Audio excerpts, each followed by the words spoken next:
Say you have already gotten your fix from the new Battlefield and Call of Duty releases, and are looking for something in the same style, but also different. Well then, Operation Flashpoint Dragon Rising is looking forward to spending time with you. It seems these days that all the games in the first-person genre are the same game, but with different enemies to shoot. This is not the case with Operation Flashpoint. You won't find any of those over-the-top set pieces in this game.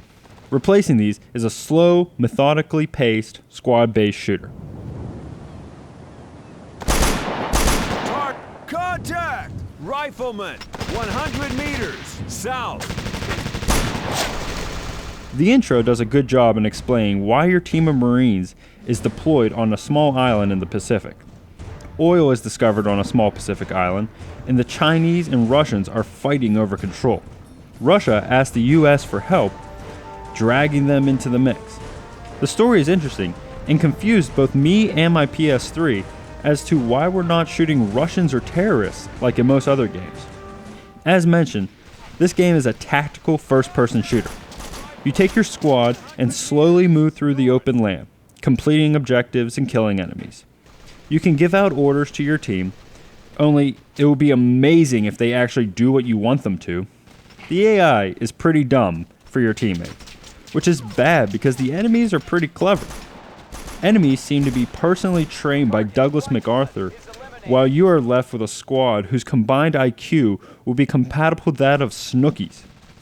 Needless to say, the game is tough. You will have to move very slowly and try to spot the enemies as soon as possible, because if they are within a football field's distance of you, they will most likely take you out, and not to a nice seafood dinner. This is difficult to do because it looks like everything in the locations has been crop dusted with gallons and gallons of brown paint. I know not every game developed can have drop-dead gorgeous graphics or a breathtaking location, but come on.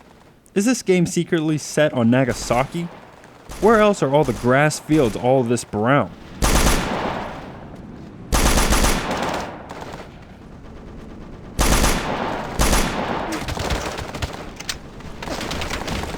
All too often will you find yourself moving towards an objective when all of a sudden your squad sees an enemy and just start unloading on them.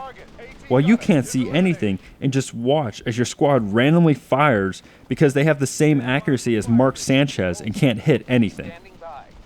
So I'm looking for enemies dressed in brown in a brown location with a squad that has browns for brains. Luckily, your squad can be replaced with real people in multiplayer, which makes the game just so much better. So, if you have the friends, I would strongly recommend it. And if you want a real challenge, turn up the difficulty. Doing so eliminates the overall hub and makes it so a single shot can make you have to restart the mission. Make sure you have some patience if you want to try this.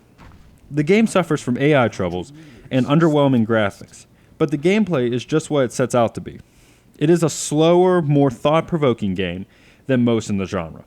If you are tired of shooting Russians and looking for something different, but you still fear change, then I suggest you give this one a playthrough.